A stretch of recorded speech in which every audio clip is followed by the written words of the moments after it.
Bienvenidos al informativo de Magnificat TV, dedicado a ofrecerte las noticias más relevantes de la Iglesia. Hoy es miércoles 8 de junio de 2022 y estos son nuestros titulares.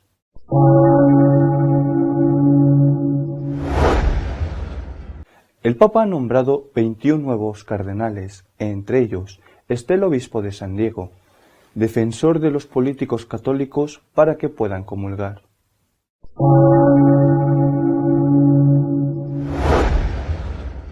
El Vaticano ha anunciado que el Papa viajará a Kazajstán en septiembre a participar del Encuentro Mundial de las Religiones.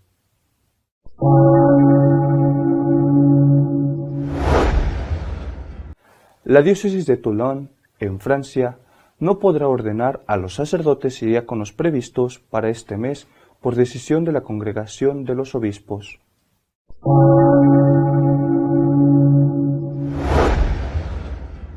Varias diócesis y conferencias episcopales están dando a conocer sus aportaciones al sínodo sobre la sinodalidad, una vez terminada la etapa diocesana.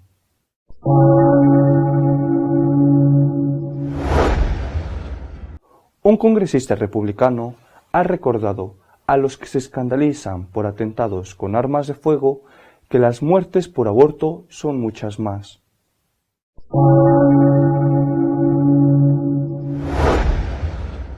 El Papa ha nombrado 21 nuevos cardenales, de los cuales 16 tendrán derecho a voto. Uno de ellos es el polémico obispo de San Diego, en California. El Papa ha anunciado un nuevo consistorio a realizar el 27 de agosto del presente año, cuya finalidad será crear 21 nuevos cardenales, de los cuales 16 tendrán derecho a voto en un futuro cónclave, por tener menos de 80 años. Será el 8º consistorio del pontificado de Francisco. El lunes y el martes 29 y 30 de agosto habrá una reunión de todos los cardenales para reflexionar sobre la nueva Constitución Apostólica Predicate Evangelium, y el sábado 27 de agosto celebraré un consistorio para la creación de los nuevos cardenales, dijo el pontífice. Entre los nuevos cardenales hay 3 jefes de dicasterios de la Curia Romana, entre ellos el inglés Arthur Ross, prefecto de la Congregación para el Culto Divino, el coreano Lazarus Joe Hye-sing, prefecto de la Congregación para el Clero, y el español Fernando Vérgez Alzaga, presidente de la Comisión Pontificia para el Estado de la Ciudad del Vaticano y el Gobernatorato. Junto a ellos, Francisco nombró al arzobispo de Marsella, al obispo de Euculovia, en Nigeria, al arzobispo de Manaus, en Brasil, al arzobispo de Goa, en India, el obispo de San Diego, al arzobispo de Timor Oriental, al obispo de Como, en Italia, al arzobispo de Hyderabad, en India, al arzobispo de Brasilia, al arzobispo de Wa, en Ghana, al arzobispo de Singapur, al arzobispo de Asunción y al prefecto apostólico de Mongolia. Con ellos también recibirán la birreta roja 5 mayores de 80 años que, por lo tanto, no podrán ser electores en un posible cónclave. El nombramiento más llamativo ha sido el del obispo de San Diego, ferviente defensor de que los políticos católicos que apoyan al aborto puedan comulgar. El Papa también ha anunciado que el día 28, entre el consistorio y la reunión con los cardenales, viajará a L'Aquila, en Italia, donde está enterrado Celestino V, el Papa que dimitió en la Edad Media y que pasó el resto de su vida encerrado en una clausura.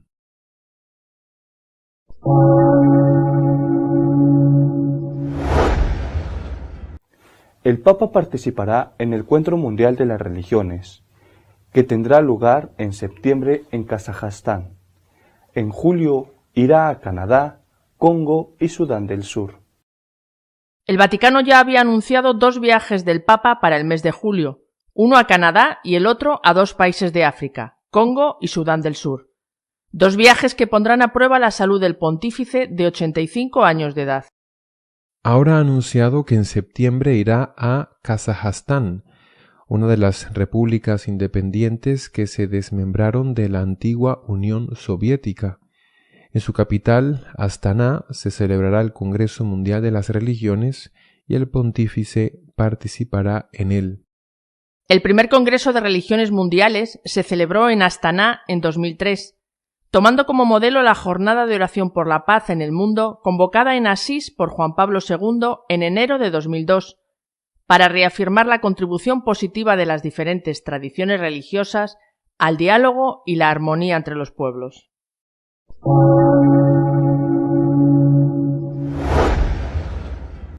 La Congregación para los Obispos ha ordenado a la diócesis de Toulon que suspenda la ordenación de diáconos y sacerdotes prevista para este mes.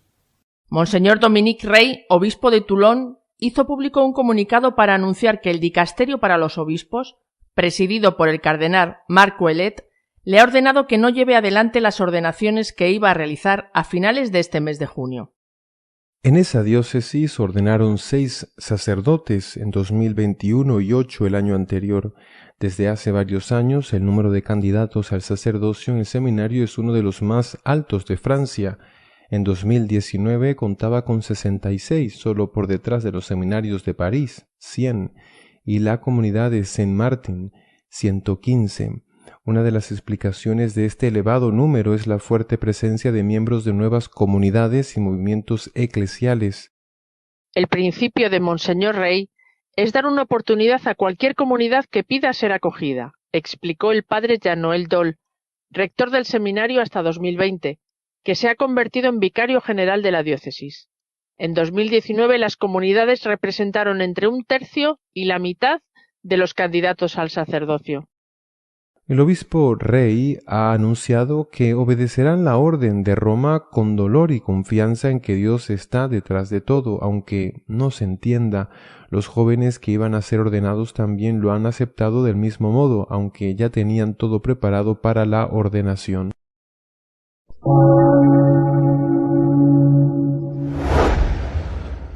Algunas diócesis y conferencias episcopales han dado a conocer sus aportaciones sobre el sínodo de la sinodalidad. Suiza y Barcelona han abogado por el sacerdocio femenino. La Conferencia Episcopal Suiza ha presentado las conclusiones que elevará al sínodo sobre la sinodalidad. Los fieles que dieron su parecer en la fase diocesana demandan la plena participación de las mujeres y una inclusión más justa de los divorciados vueltos a casar o de las personas del espectro LGBTI. Dentro del país alpino, las cuestiones específicas de las mujeres en el informe sinodal estaban dominadas por la parte de Suiza de habla alemana. En cambio, desde la Suiza francesa y desde la Suiza italiana, se dijo que todo el proceso sinodal debe entenderse como un proceso espiritual. Otras diócesis también han dado a conocer sus conclusiones. En España lo ha hecho la Archidiócesis de Barcelona. Entre las aportaciones incluidas en el texto aparecen la petición de supresión del celibato sacerdotal y la ordenación de mujeres. La Archidiócesis de Zaragoza se ha manifestado en su sentido muy parecido.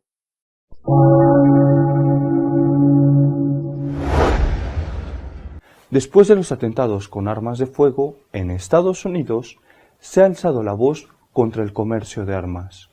Un congresista recuerda que el aborto es más grave. El congresista Billy Long de Missouri ha recordado a los que protestan por la venta de armas de fuego con las que se cometen atentados que el asesinato de 63 millones de bebés en abortos ha destruido el respeto por la vida humana que existía antes de Roe v. Wade. Cuando yo crecía en Springfield, había 1 o 2 asesinatos al año, dijo Long, que se presenta como candidato al Senado de Estados Unidos. Ahora tenemos 2, 3, 4 a la semana en Springfield, Missouri. Así que algo le ha pasado a nuestra sociedad. Me remonto al aborto, cuando decidimos que estaba bien asesinar a los niños en el vientre de sus madres. La vida no tiene valor para mucha de esta gente.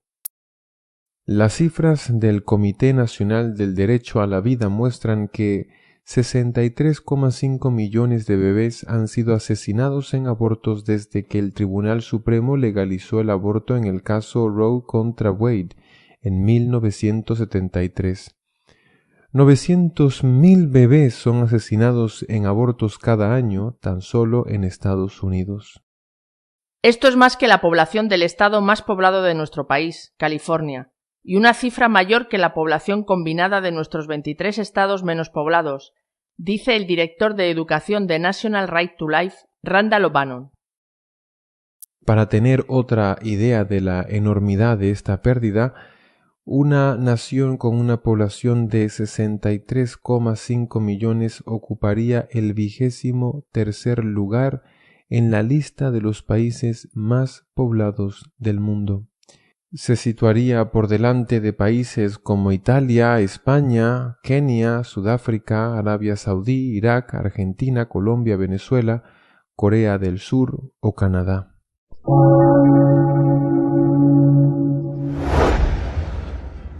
Nuestro editorial de esta semana está dedicado a comentar la convocatoria de todos los cardenales en Roma en el próximo mes de agosto. Poco a poco se van conociendo los resultados de las asambleas sinodales de las distintas diócesis. Algunos de los datos que se conocen son muy preocupantes. Por ejemplo, el de la diócesis de Barcelona, en España. Son unas conclusiones, unas peticiones que están en plena sintonía con lo que reclama el sínodo alemán. ¿De verdad? ¿Eso es lo que quieren los católicos practicantes de Barcelona? ¿Y si no se lo dan? ¿No habrá una sensación de frustración y de haberse sentido engañados? ¿Y si se lo dan, será posible mantener la unidad en la Iglesia? Pero creo que ahí es donde está el problema. ¿Existe la unidad en la Iglesia? Muchos son los que opinan que el cisma es ya un hecho. Algunos incluso afirman que es un hecho irreversible. Y no es que opinen así solo los del minoritario sector conservador. También dicen lo mismo los del sector más liberal que están reclamando las reformas. Por ejemplo, Magnus Striet, que es catedrático de Teología Fundamental en la Facultad Católica de Teología de la Universidad Alemana de Friburgo. Es uno de los principales impulsores del sínodo alemán, uno de sus teóricos más relevantes. Y son de él estas palabras: se habla constantemente de un cisma inminente similar al desencadenado por Martín Lutero con sus críticas a la Iglesia en el siglo XVI. Pero los críticos no deben preocuparse de que se produzca un cisma. El cisma existe desde hace mucho tiempo. En muchos círculos católicos la distancia entre la conciencia de los fieles y el credo vinculante establecido por el magisterio de la Iglesia es tan pronunciada que ya no hay nada que reparar. El cisma, para el profesor Striet, es irreversible. Es un hecho y es un hecho irreversible. No es que, por ser él quien lo diga, tenga razón como si fuera la palabra de Dios. Creo que está viendo su realidad alemana, donde posiblemente esto es así. Pero me parece que hay más iglesia que la que está en Alemania, por muy ricos e influyentes que sean. No me parece que esto sea así en África, por ejemplo, y no solo en África. Pero no me cabe duda de que lo que él dice es verdad en un amplio sector de la Iglesia. Fue, cuando empezaba el sínodo alemán, fue el obispo de Essen, uno de los obispos alemanes más insistentes en que hay que hacer las reformas que pide el sínodo alemán, el que dijo que si no se concedían esas reformas, el cisma que se iba a producir iba a ser más extenso y más grave, más importante incluso que el de Lutero. Repito, puede ser que él tenga una percepción que no sea global. Es posible que se trate, como pasa en las guerras, de que cada uno intenta intimidar al adversario mostrando toda su fuerza y todo su poder, incluso más de lo que en realidad tiene. Pero el cisma existe. El cisma de hecho existe. Gracias a Dios aún no se ha formalizado. Y eso es lo que hay que intentar evitar. El Papa ha convocado no solamente un consistorio para nombrar 21 nuevos cardenales, de los cuales 16 son electores, sino que ha convocado a todos los cardenales del mundo en Roma, en el mes de agosto, a finales de agosto. Esto de por sí ya es extraordinario. Primero porque es la segunda vez que los convoca en más de 10 años de pontificado. Solo los convocó la primera vez que nombró cardenales, cuando lo normal era reunir a todos los cardenales con el motivo de nombrar nuevos cardenales. Eso favorecía que los cardenales se conocieran entre ellos. Es la segunda vez que esto lo hace, pero es que lo hace a finales de agosto. El clima en Roma en agosto es insoportable. Y por mucho que los cardenales estén protegidos por una coraza de aire acondicionado, no parece que sea el mejor momento para traerlos a la ciudad eterna. Algo hay cuando el Papa lo hace, repito, segunda vez en todo su pontificado, cuando lo normal era haberlo hecho muchas más veces y hacerlo en esta época tan especial, tan rara, tan incómoda del año. Pero en todo caso, va a ser una oportunidad para que el Santo Padre escuche a algunos cardenales que normalmente no tienen acceso a él. Por ejemplo, el cardenal Zen de Hong Kong, si es que los comunistas chinos les dejan salir de Hong Kong, que intentó reunirse con el Santo Padre hace meses y que no lo consiguió. Ahora estará, si le dejan salir los comunistas, estará en este consistorio. Y habrá otros que solo pueden hacer oír su opinión a través de los medios de comunicación, porque no tienen acceso directo al Santo Padre. Pienso en los cardenales Pell, Burke, otros como Eich, el holandés, o Erdó, el húngaro, van a poder hablar. Claro que también habrá otros cardenales allí presentes que opinan justo lo contrario de estos. Pienso en el cardenal Marx de Múnich, o Kupik de Chicago, por citar solo algunos, o el neocardenal McElroy, que acaba de ser nombrado y es obispo de San Diego en Estados Unidos. Será también una estupenda oportunidad, y ese era uno de los motivos esenciales de los consistorios donde acudían todos, una estupenda oportunidad para que los cardenales se conozcan entre ellos, porque no se conocen, especialmente aquellos que proceden de lugares que son remotos y que bueno, pues quizá en su entorno los obispos de su país o de los países vecinos los conocen, pero en general no son conocidos. El cardenal de Santa Lucía, una isla en el Caribe, el de Laos, por ejemplo, el de Cabo Verde, una isla en el Atlántico, enfrente de África, o el de Tonga, en el Pacífico, el de Papúa, es decir, son cardenales que nadie sabe en realidad qué opinan, cómo están ellos viendo lo que está pasando en la Iglesia. Además, no hay que olvidar que el Santo Padre tiene 85 años, en ese momento, en agosto, ya habrá pasado más de la mitad de su 85 aniversario, se estará encaminando hacia 86. No parece que esté mal de salud, los problemas de la rodilla sí que son graves, pero no es una cosa tan grave como para que le impida gobernar la Iglesia, y no parece que su salud en general esté mal, teniendo en cuenta que en julio va a hacer 2 viajes, además complicados, y que en septiembre tiene anunciado otro viaje a Asia, que también está muy lejos de Roma. Pero en cualquier caso, creo que este consistorio puede ser la última oportunidad de evitar el cisma formal, porque el cisma de hecho ya existe y en algunos sitios es irreversible ya. Pero es importante evitar ese cisma formal, porque es importante mantener la unidad en la Iglesia. No podemos mantener la unidad a costa de sacrificar la verdad, no podemos hacerlo por un motivo, porque Cristo es la verdad. Y no podemos, para mantener la unidad en la Iglesia, sacrificar a la verdad, porque sería sacrificar a Cristo, matar a Cristo para que sobreviva la obra de Cristo. Pero es que la obra de Cristo, que es la Iglesia, sin Cristo no es absolutamente nada. Cristo es todo en la Iglesia. es el alfa y el omega, es el principio y el fin. Sin Cristo la Iglesia no tiene ningún motivo de existir, ninguna razón de existir. Por eso no podemos sacrificar la verdad que es Cristo para mantener la unidad en la Iglesia. Pero a la vez tenemos que hacer todo lo posible, menos sacrificar la verdad. Tenemos que hacer todo lo posible para que esa unidad no se rompa.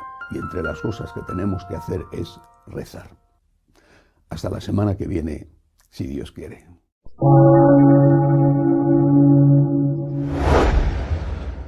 Recuerda que cada miércoles subimos un nuevo informativo, pero si quieres mantenerte informado a lo largo de la semana, puedes entrar a nuestra página web de noticias www.católicosonline.org. Hasta la semana que viene, si Dios quiere.